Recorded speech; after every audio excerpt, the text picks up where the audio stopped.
El 15 de mayo de 1945, cuando las tropas soviéticas liberaron un campo experimental nazi en Brandeburgo, encontraron 23 niños mexicanos en jaulas marcadas como Proyecto Azteca. Los niños, de entre 8 y 14 años, habían sido enviados desde el internado Santa Águeda de Chalco, como parte de un intercambio secreto, petróleo mexicano por tecnología racial alemana. Esta noche conocerás los nombres de esos niños, los experimentos a los que fueron sometidos, y por qué el gobierno de Manuel Ávila Camacho destruyó todos los registros del internado en 1946.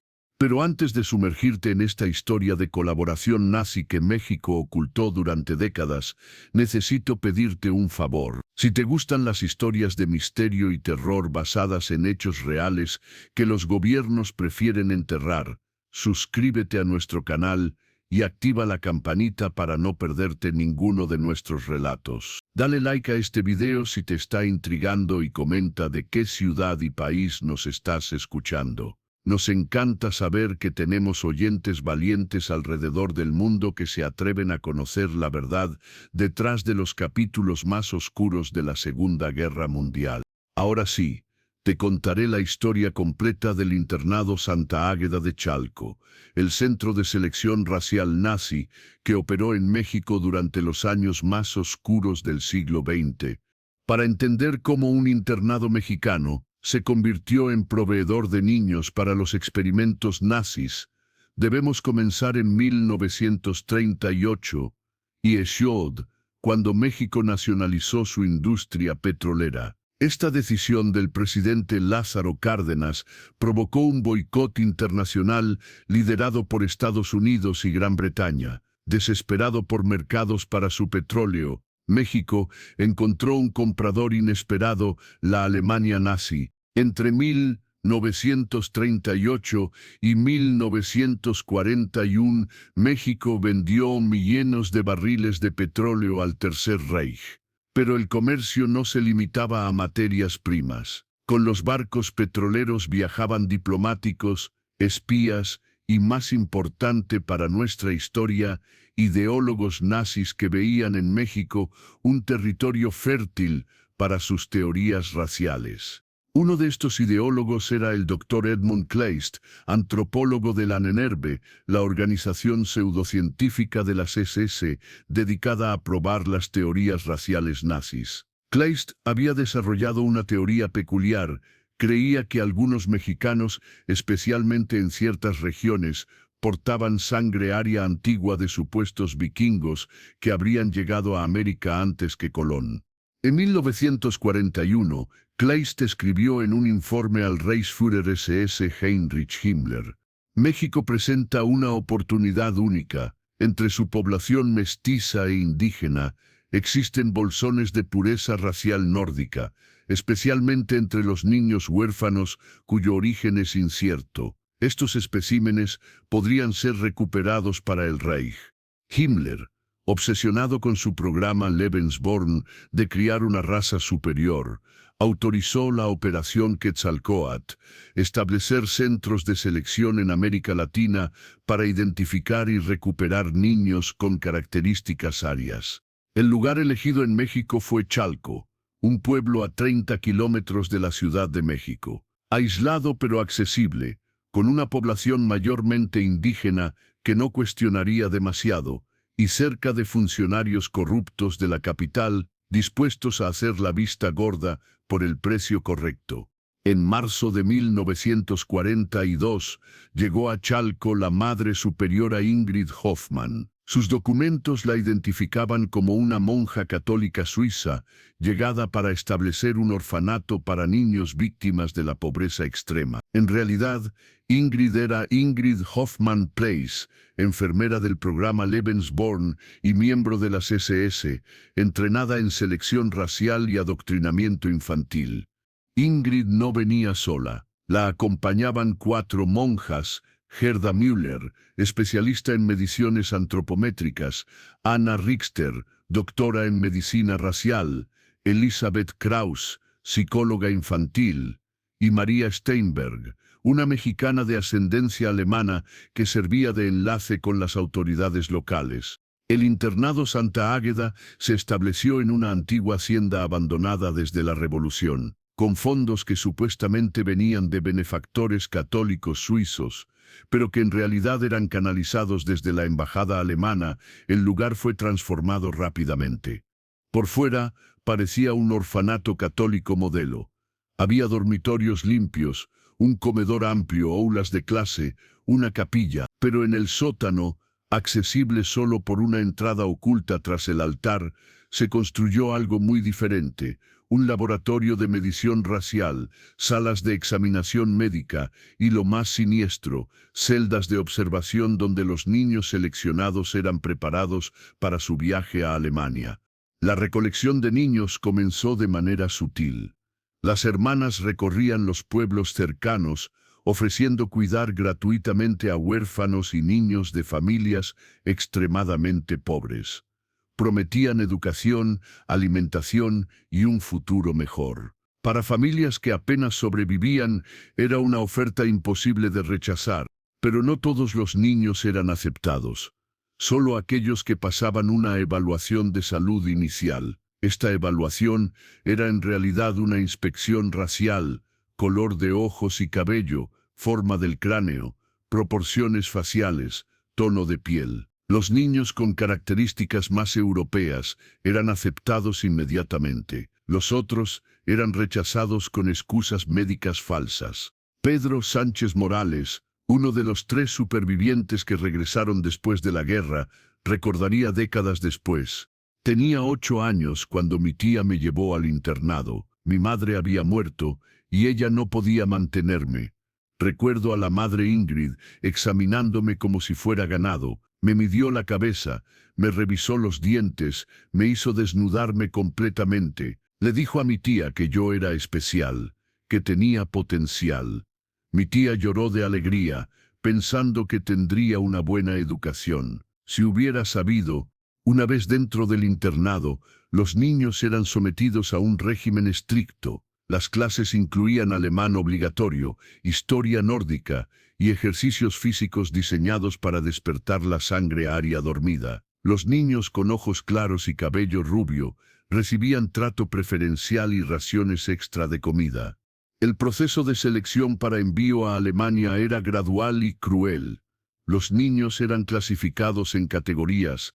Categoría A, arios puros recuperables, para envío inmediato. Categoría B, mestizaje favorable, para posible envío tras purificación. Categoría C, material experimental, para pruebas locales. Categoría D, desechables, mano de obra hasta que ya no fueran útiles. Carmen Gutiérrez, quien trabajó como cocinera en el internado sin conocer su verdadera naturaleza, testificaría años después: los niños de ojos azules comían en un comedor aparte. Tenían carne todos los días, mientras los otros comían frijoles. Vi cómo separaban a hermanos si uno era güero y el otro moreno. El güero iba a las habitaciones bonitas del segundo piso. El moreno, al sótano con los otros feos, como les decían las monjas. El primer envío de niños a Alemania ocurrió en septiembre de 1943. 23 niños, todos entre 6 y 12 años, fueron seleccionados para el programa de intercambio educativo especial. Los padres o tutores que aún vivían recibieron cartas explicando que sus hijos habían sido elegidos para una beca en Suiza.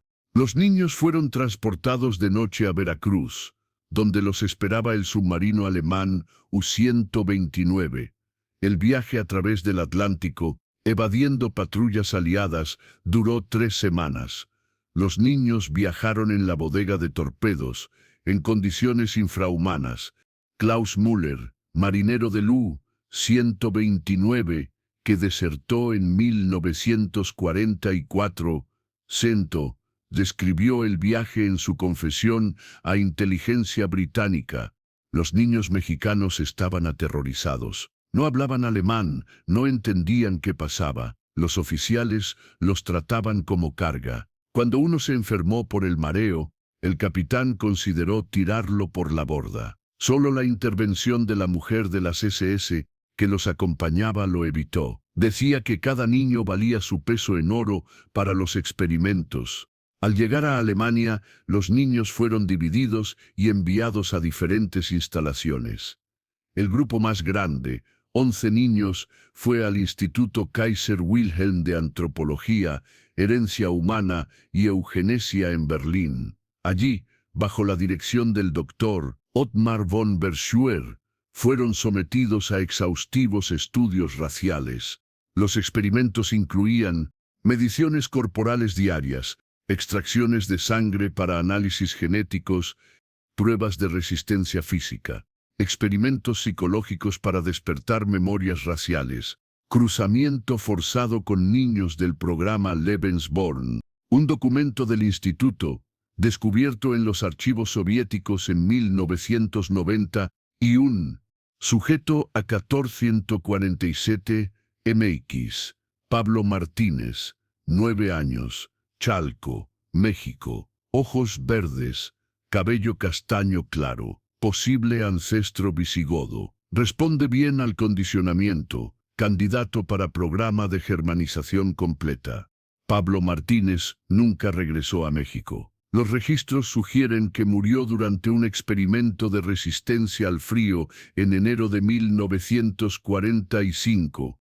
Mientras tanto, en Chalco, el internado continuaba operando. Para octubre de 1943, Temate la albergaba a más de 200 niños. La selección se había vuelto más agresiva. Ya no esperaban a que les trajeran niños. Los buscaban activamente. María Elena Rodríguez, quien tenía 7 años en 1943, sobrevivió al internado, pero nunca fue enviada a Alemania por ser demasiado indígena.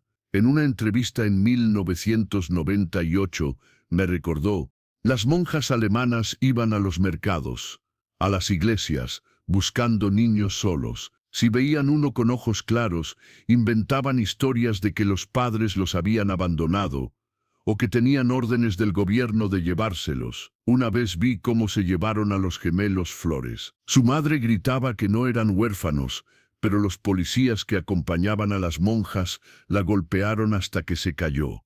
El segundo envío, en marzo de 1944, menos ambicioso, 47 niños. Esta vez, el transporte fue por barco mercante español, oficialmente neutral, que hizo escala en Lisboa antes de llegar a la Francia ocupada. Desde allí, los niños fueron transportados en tren a varios destinos en el Reich. 12 fueron al campo experimental de Brandeburgo, donde el doctor Sigmund Rascher realizaba experimentos de presión y altitud para la Luftwaffe. Los niños mexicanos, acostumbrados a la altitud de México, eran considerados sujetos ideales. Un informe de Rascher, fechado en junio de 1944, señalaba: los especímenes mexicanos muestran resistencia superior a la hipoxia comparados con sujetos europeos. Particularmente interesante es el sujeto MX-23, que sobrevivió 12 minutos a presión equivalente a 15,000 metros. Desafortunadamente, el sujeto sufrió daño cerebral permanente. José Hernández fue uno de los 23 niños encontrados por los soviéticos. Cuando lo liberaron, no recordaba su nombre, su origen, ni hablaba ningún idioma coherentemente. Murió en un hospital soviético 3 semanas después de la liberación. En México, el internado comenzó a despertar sospechas. El padre José María Torres, párroco de Chalco, notó la desaparición de niños de su comunidad y la extraña naturaleza del supuesto orfanato católico. En una carta al arzobispo de México, Luis María Martínez, fechada en agosto de 1944, Melo escribió: Excelencia, hay algo diabólico en el internado de las monjas suizas. No permiten misas, no hay crucifijos visibles, y los niños que entran cambian. Los pocos que he visto después parecen germanizados, hablan con acento extraño, saludan de manera militar, y muchos simplemente desaparecen. Le ruego investigue. El arzobispo, presionado por otros reportes similares, solicitó una visita pastoral al internado. Fue rechazado cortésmente pero firmemente. La madre Ingrid alegó que los niños estaban en cuarentena por tuberculosis. Frustrado, el arzobispo recurrió a contactos en el gobierno, pero encontró resistencia inesperada. Varios funcionarios, incluyendo el subsecretario de Educación, parecían proteger al internado. No fue hasta años después que se descubrió que estos funcionarios recibían sobornos del agregado cultural de la embajada alemana. El tercer y último envío masivo ocurrió en noviembre de 1944, Dagero, cuando la guerra ya se inclinaba claramente contra Alemania. 77 niños fueron embarcados en lo que sería un viaje hacia el infierno. El submarino U-977, que los transportaba, fue el mismo que meses después llevaría a nazis fugitivos a Argentina. Pero este envío nunca llegó completo a Alemania. Según documentos desclasificados de la inteligencia británica, el convoy fue parcialmente interceptado. 43 niños fueron perdidos en el mar, cuando el barco de suministros que los había recogido del submarino fue hundido, aparentemente por error, por la propia Kriegsmarine, que lo confundió con un barco enemigo. Los 34 niños restantes llegaron a Alemania en diciembre de 1944, en medio del caos de los bombardeos aliados. Fueron dispersados entre varios institutos y campos experimentales. Muchos murieron en los bombardeos, otros en los experimentos. Algunos simplemente desaparecieron en el caos de los últimos meses de la guerra. En Chalco, la madre Ingrid comenzó a preparar su huida. En enero de 1945, en Tin y Chaen, ordenó la destrucción de archivos comprometedores. Pero cometió un error. Confió esta tarea a María Steinberg, la mexicana alemana, que había sido su enlace local. María, horrorizada por lo que había descubierto en los archivos que debía destruir, tomó una decisión que cambiaría todo. En lugar de quemarlos, escondió cientos de documentos en una pared falsa del sótano. Listas de niños, correspondencia con Berlín, informes médicos, contratos con funcionarios mexicanos. En su testimonio durante el juicio secreto de 1947, María declaró: «Cuando vi los expedientes completos, entendí la magnitud del horror. No eran 147 niños enviados a Alemania. El número real era 312. Los otros nunca llegaron, murieron en el camino o fueron eliminados por no ser suficientemente arios. No pude quemar esas pruebas. Esos niños merecían que alguien supiera la verdad». El 25 de abril de 1945, con el Ejército Rojo a las puertas de Berlín, la madre Ingrid recibió un telegrama cifrado: implementar protocolo Nero. Era la orden de destruir toda evidencia y eliminar testigos. Lo que siguió fue una noche de horror. Ingrid y sus colaboradoras reunieron a los 67 niños de categoría D que aún permanecían en el internado. Según el testimonio de Ramón Gutiérrez, el jardinero que presenció parte de los eventos, escuché gritos terribles desde el sótano. Las monjas bajaron a los niños más morenitos, los que nunca iban a mandar a Alemania. Los gritos duraron horas. Luego, silencio. Al día siguiente, me ordenaron cavar una fosa grande en la parte trasera. Dijeron que era para basura, pero yo vi los cuerpecitos envueltos en sábanas. Ramón intentó alertar a las autoridades, pero fue amenazado con matar a su familia si hablaba. Guardaría silencio durante décadas hasta que, en su lecho de muerte en 1987, confesó todo a un periodista. El 8 de mayo de 1945, el mismo día que Alemania se rendía en Europa, el ejército mexicano, actuando por órdenes directas del presidente Ávila Camacho, rodeó el internado Santa Águeda. La operación había sido precipitada por un cable de la inteligencia estadounidense que había interceptado comunicaciones entre el internado y submarinos alemanes que aún operaban en el Golfo de México. El general Heriberto Jara Corona, quien dirigió la operación, escribió en su informe: encontramos el internado parcialmente evacuado. La mayoría del personal había huido, solo quedaban algunos niños, aterrorizados y desnutridos.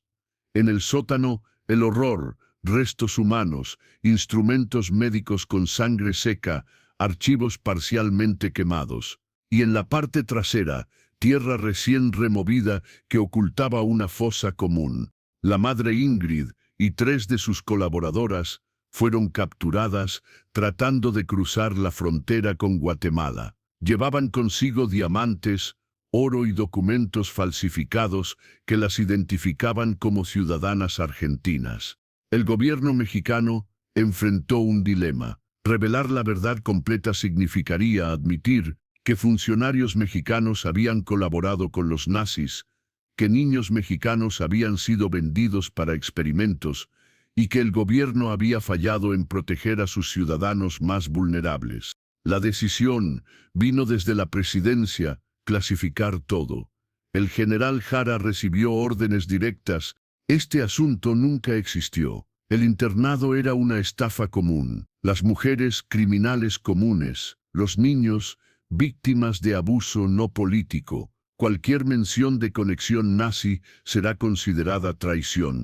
El juicio de la madre Ingrid y sus cómplices se realizó en secreto militar en junio de 1945. Los cargos oficiales fueron tráfico de menores y homicidio múltiple. Toda referencia a nazis, experimentos raciales o envíos a Alemania fue eliminada del expediente público. Ingrid Hoffmann fue sentenciada a muerte y ejecutada el 15 de julio de 1945 en el campo militar número.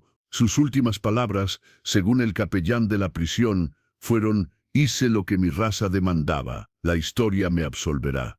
Sus 3 colaboradoras recibieron sentencias de 30 años de prisión. Todas murieron en prisión, en circunstancias misteriosas, dentro de los siguientes 2 años. María Steinberg, quien había salvado los documentos, fue puesta bajo protección del gobierno y se le dio una nueva identidad. Vivió el resto de su vida con el peso de su colaboración inicial y su tardío arrepentimiento. Pero la historia no terminó con las ejecuciones. Quedaba el problema de los niños enviados a Alemania. En agosto de 1945, el gobierno mexicano, presionado secretamente por Estados Unidos, que había descubierto parte de la verdad, envió una misión diplomática a la Alemania, ocupada para buscar supervivientes. La misión, dirigida por el diplomático Alfonso García Robles, recorrió campos de refugiados, hospitales y las ruinas de institutos científicos. El trabajo era casi imposible. Muchos niños habían olvidado su español. Otros estaban tan traumatizados que no podían hablar, y la mayoría no tenía documentación. En total, encontraron 31 niños vivos de los 312 enviados. Pero solo 3 estaban en condiciones de regresar a México. Pedro Sánchez Morales, 13 años, encontrado en un hospital británico.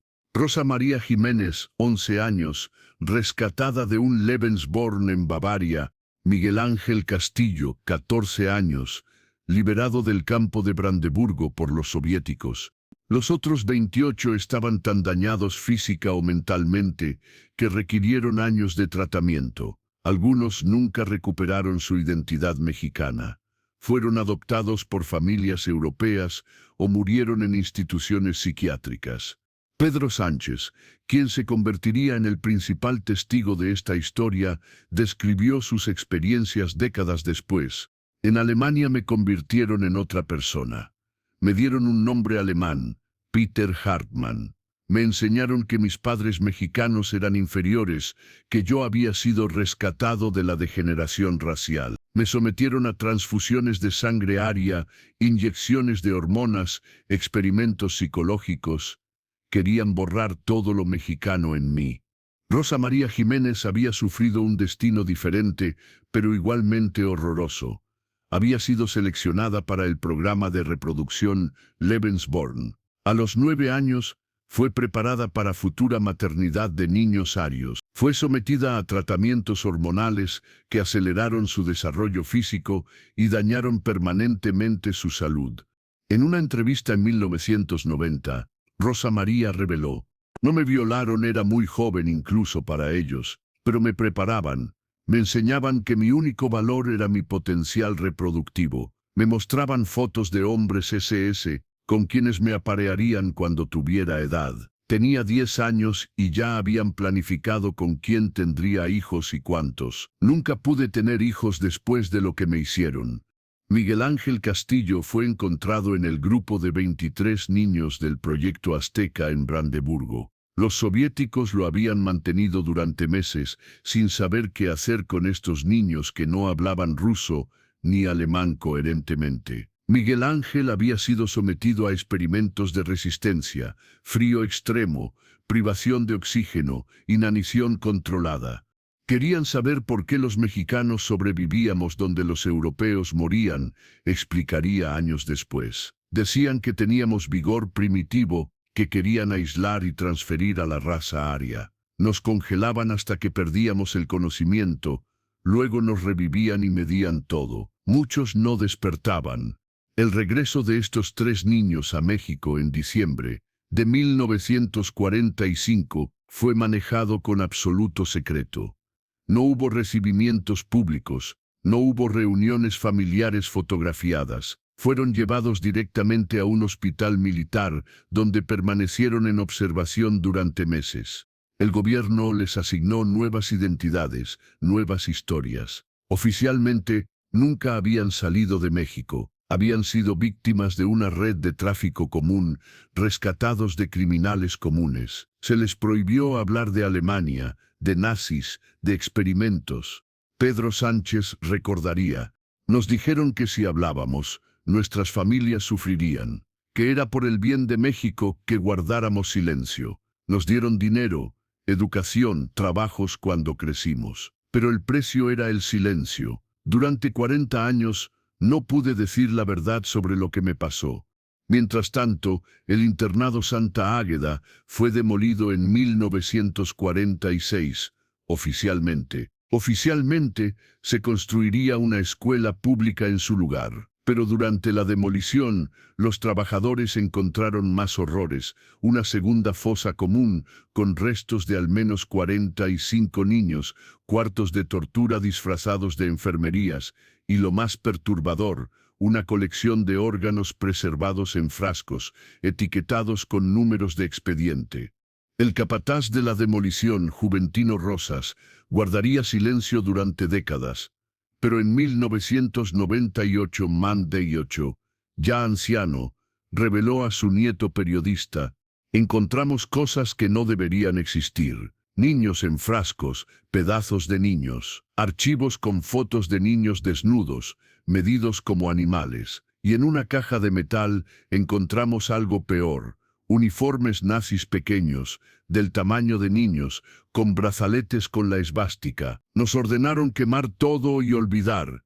En 1947, de recién formada CIA, actuando sobre inteligencia capturada de los nazis, presionó al gobierno mexicano para una investigación completa. Los estadounidenses habían descubierto que el internado Santa Águeda era parte de una red más amplia que incluía instalaciones similares en Argentina, Brasil, Chile y Paraguay. El gobierno mexicano realizó una investigación secreta, cuyos resultados fueron compartidos solo con Washington. El informe, desclasificado parcialmente en 2018, B-Según, revelaba: al menos 3,000 niños habían pasado por el internado entre 1942 y 1945. 312 confirmados enviados a Alemania, 67 asesinados en el internado, más de 2,60 con destino desconocido. La sección sobre los 2,600 niños desaparecidos permanece clasificada hasta hoy. Fuentes no oficiales sugieren que muchos fueron vendidos a redes de tráfico en Estados Unidos y Sudamérica, otros usados en experimentos médicos locales. y algunos posiblemente enviados a otros países del eje.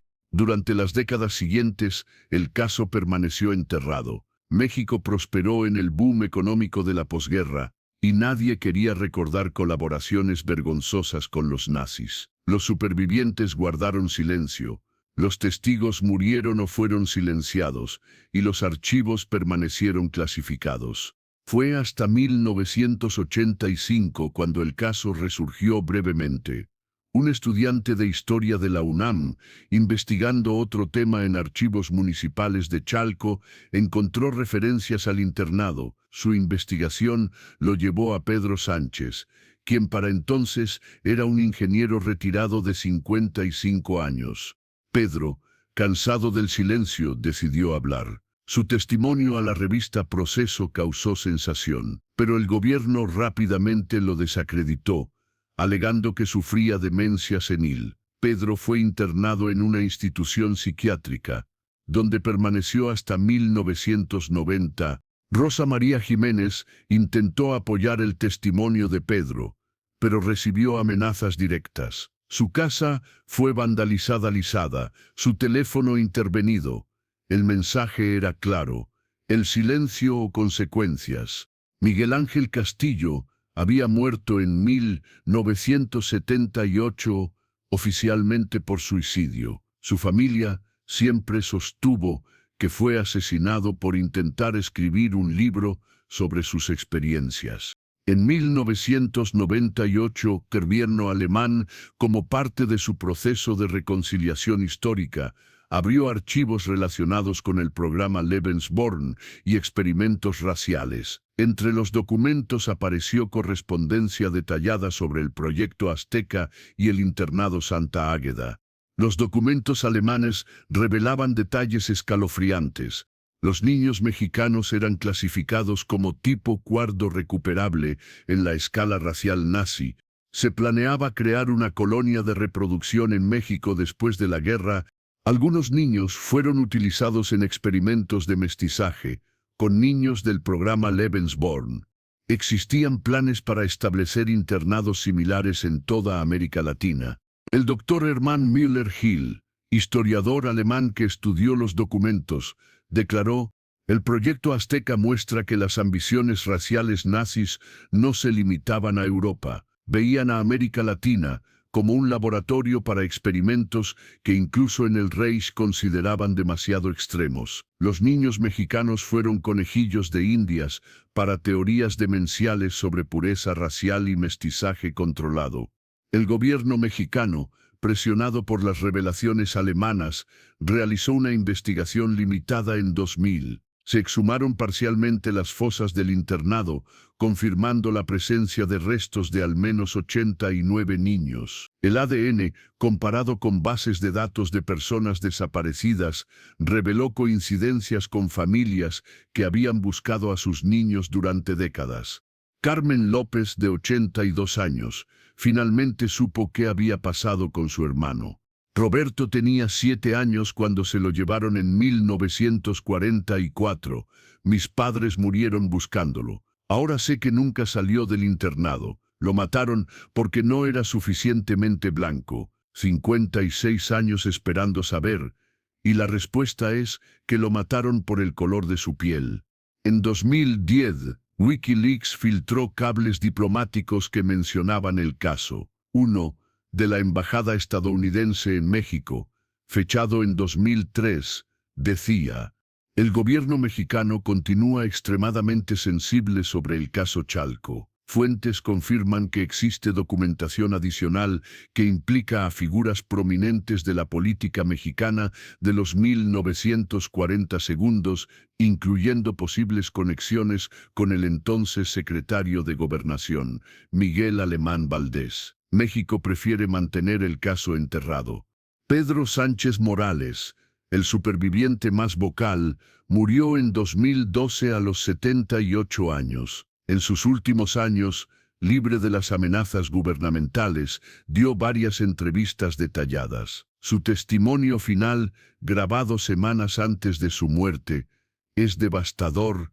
Vi morir a niños en cámaras de presión. Vi a niños ser inyectados con enfermedades para probar su resistencia. Vi a niños ser cruzados como animales para crear una nueva raza. Y lo peor, vi a niños que sobrevivieron, pero perdieron su humanidad. México nos vendió, Alemania nos usó, y luego ambos pretendieron que nunca existimos.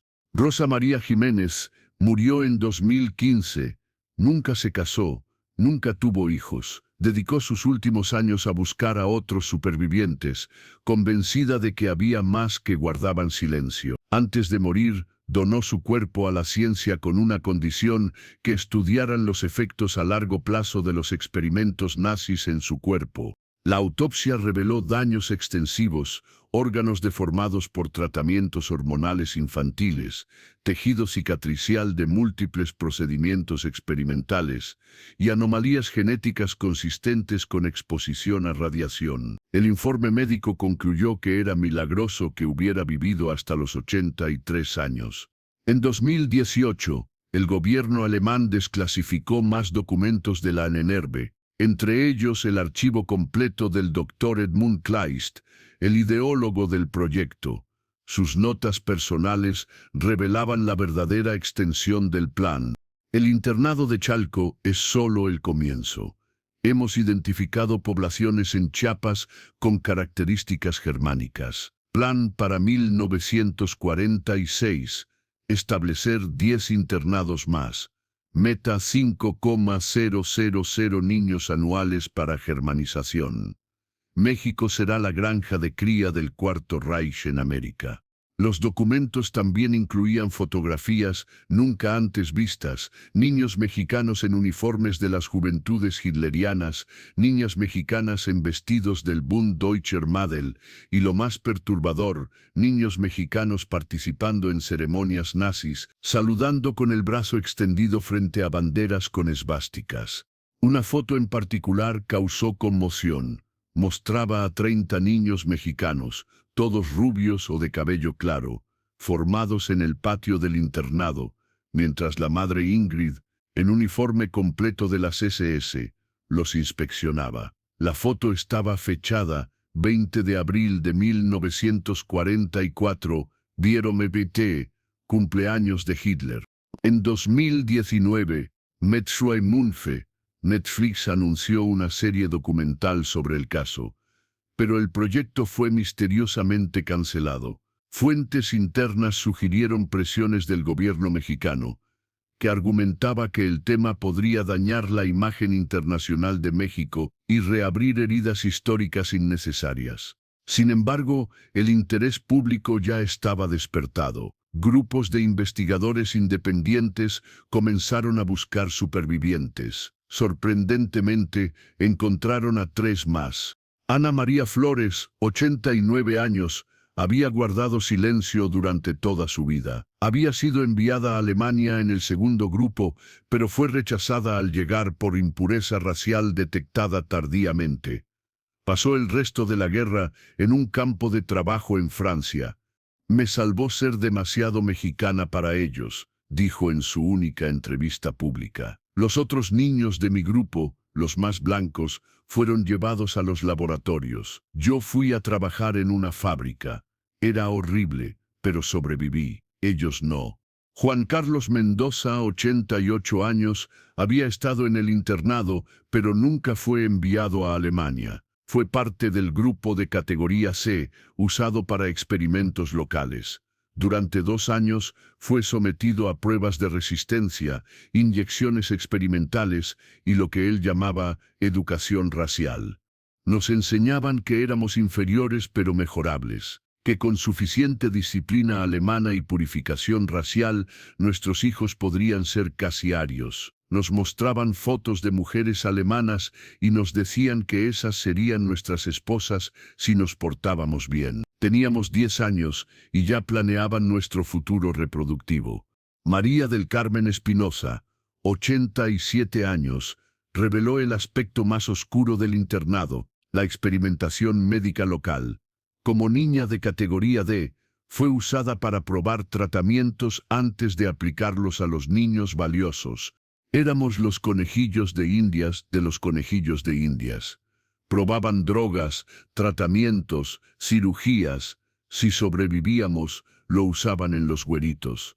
Si moríamos, no importaba. Éramos los niños que nadie extrañaría.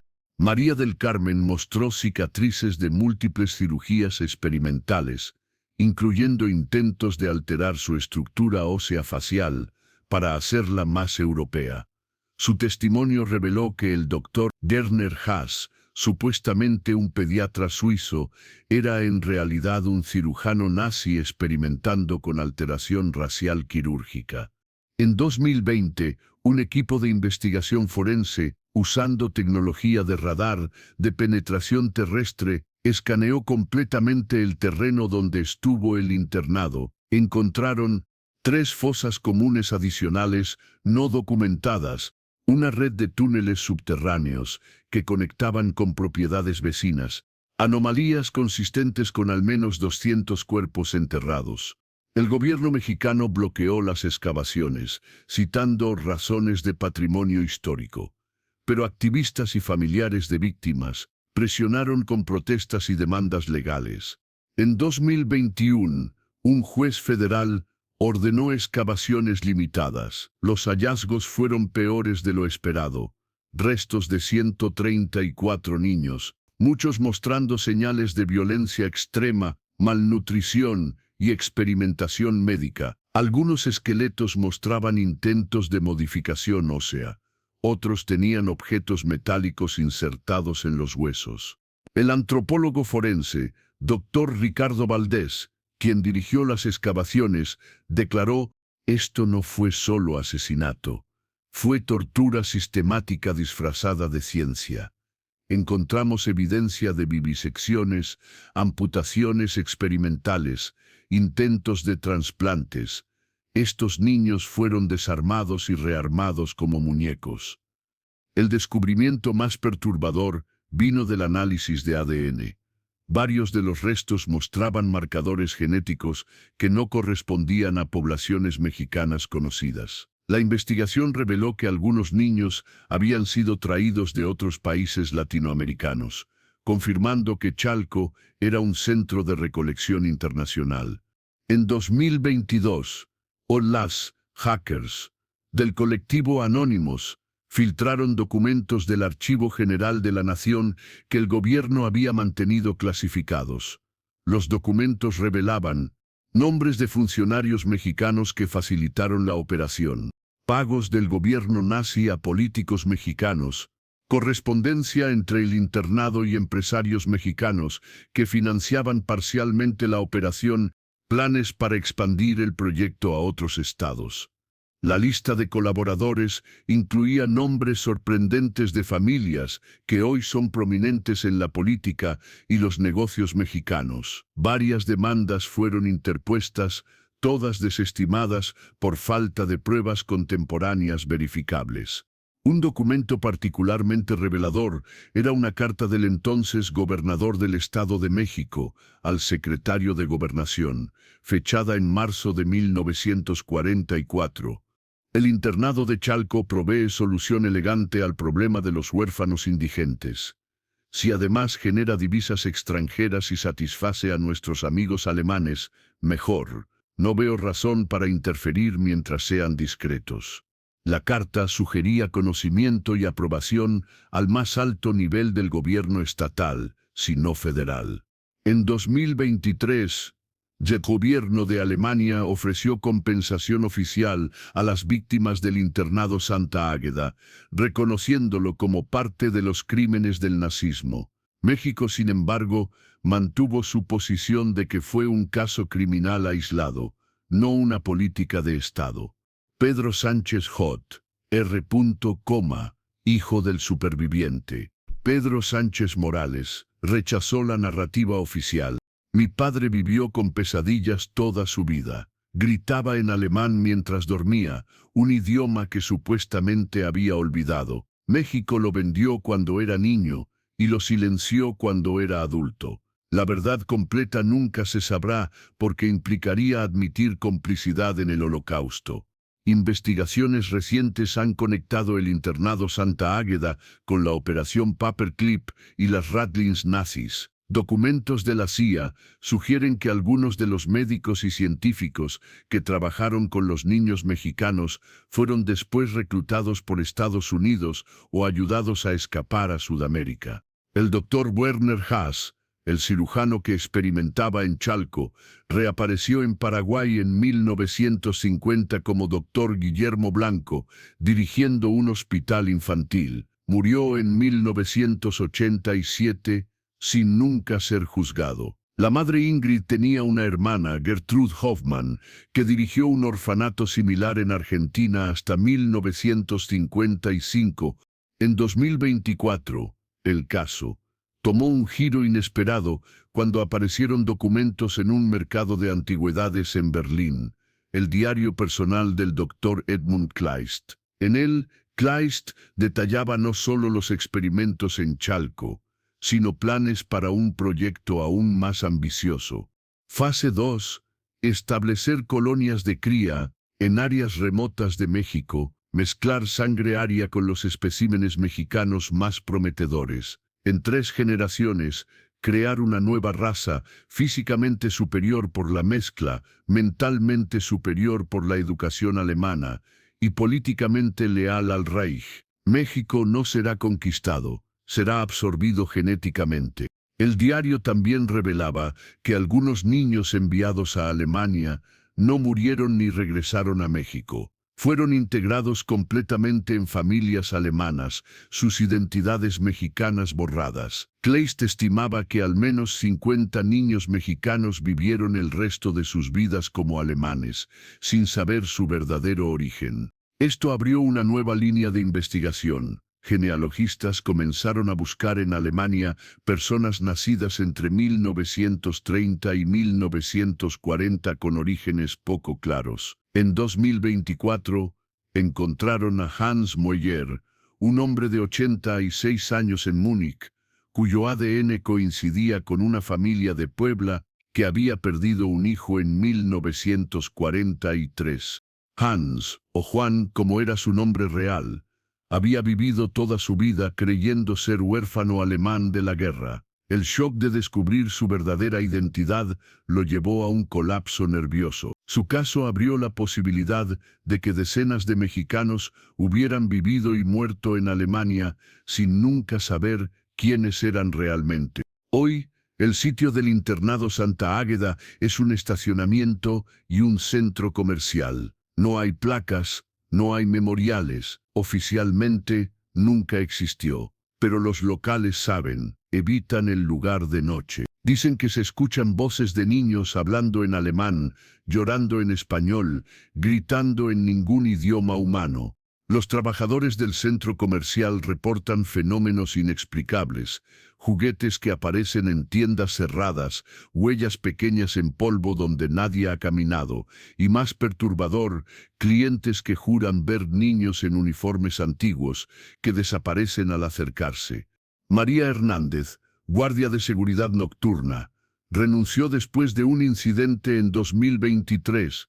Vi una fila de niños, todos rubios, todos en uniformes raros, marchando por el pasillo principal. Cantaban algo en alemán. Cuando encendí mi linterna, me miraron, todos al mismo tiempo, ojos vacíos, muertos, luego desaparecieron. No volví. Ese lugar está maldito.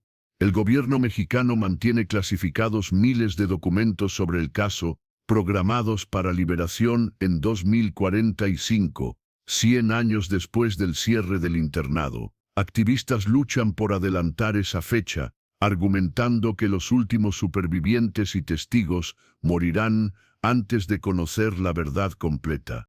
En 2024, el Congreso mexicano rechazó una propuesta para crear una comisión de la verdad sobre colaboración con nazis durante la Segunda Guerra Mundial. El argumento oficial, remover el pasado no sirve al presente. El argumento no oficial, según filtraciones, varias familias políticas prominentes serían implicadas. El internado Santa Águeda representa una de las páginas más oscuras y menos conocidas de la historia mexicana. Un lugar donde niños mexicanos fueron mercancía en el proyecto racial más demente de la historia, donde la pobreza y el racismo local se encontraron con la ideología nazi para crear un horror inimaginable. Los números finales nunca se sabrán. Los archivos destruidos, los testigos silenciados, los supervivientes muertos, todo conspira para mantener la verdad enterrada, pero los testimonios que sobreviven, las evidencias desenterradas, los documentos filtrados, pintan un cuadro de complicidad, crueldad y cobardía que México aún no está listo para enfrentar. 312 niños confirmados enviados a Alemania. Solo 31 encontrados vivos. Solo 3 regresaron a México. Los números son estadísticas frías que no capturan el horror individual de cada niño arrancado de su hogar, experimentado como animal y descartado como basura. ¿Qué opinas de esta historia? ¿Crees que México debería abrir todos los archivos? ¿Cuántos secretos similares permanecen enterrados en los archivos clasificados del mundo? Si te impactó este relato, compártelo con alguien que valore la importancia de conocer la verdad histórica. Dale like si crees que estas historias deben ser contadas y suscríbete para más relatos de los capítulos censurados de la historia. Porque mientras permitamos que la verdad sea enterrada, mientras aceptemos las mentiras oficiales, mientras olvidemos a las víctimas, estaremos condenados a repetir los horrores del pasado. Los niños del internado Santa Águeda no pueden ser devueltos a la vida. Sus infancias robadas, sus identidades borradas, sus futuros destruidos son pérdidas irrecuperables. Pero su historia, ahora finalmente contada, es su grito desde las fosas comunes, su demanda de justicia desde más allá del olvido.